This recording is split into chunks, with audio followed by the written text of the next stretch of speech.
this feels awkward. I want to be happy that we're on this honeymoon because it is a dream of mine to be married and spend the rest of my life with somebody. But I'm stuck not knowing if I should be trying or not trying in an effort to try to make it work. Gorgeous. Super pretty. It's gorgeous, but do you want to stay in it here?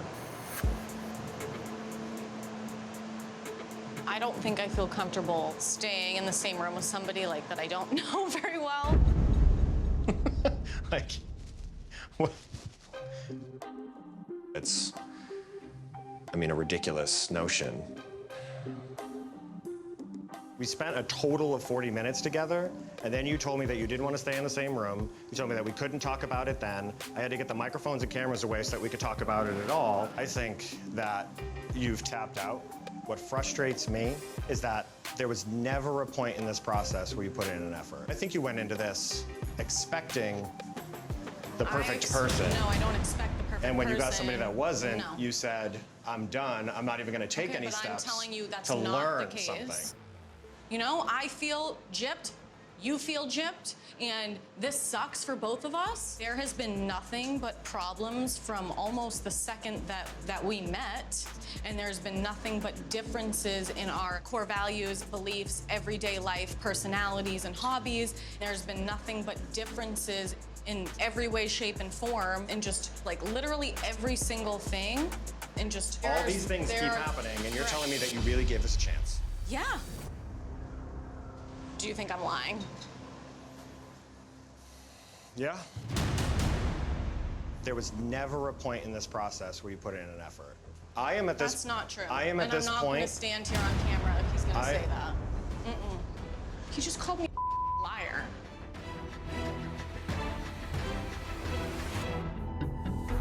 I'm a nice person. Just like be nice to me. Like, why would you just call me a liar? You don't believe that I don't feel comfortable sleeping over with somebody that I don't know? And you said, yeah, I think you're lying. Every single time I say, okay, I'm over this one thing that I saw or that I found out or that I heard, another thing happens. Like, I find out that you're saying something to my family and my best friend.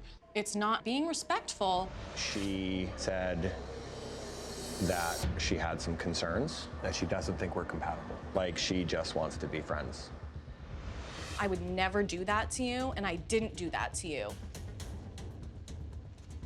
I wasn't gonna lie to your mother and Taylor. But it's not lying. If they say, hey, how's it going? Or how would I respond to, hey, how's it going? How was your wedding night? Right, and you can say, you know, it wasn't the best. You're saying something that was supposed to be confidential. I mean, this situation isn't fun and it's not good. Dude, we're not compatible. I don't want to argue anymore. Why don't we just stop and say, this isn't going to work, and be respectful? I do think, on paper, we were compatible, but I was paired with somebody who it felt like had zero interest in trying. I don't know what's gonna happen this week. I hope that you can be respectful of me. I really, really hope, because that is what I give to you, and that's all that I want back. It's gonna take time for me to build back up to a place where I think I can trust you, and where I hope that we could sit in a conversation and not have disrespect involved. Okay. At this point, I don't mind going to another room, give you space, and go from there.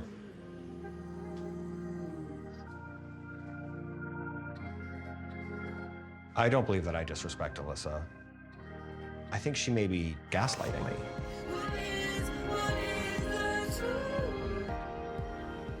It's a pretty feeling to come into this process, have somebody go through an actual wedding with you, and then at this point, we've spent not a whole lot of time getting to know each other, and she's already written me off. I'm frustrated. I'm still fighting with myself over whether or not any part of me wants to still try to save this marriage. Got me spinning.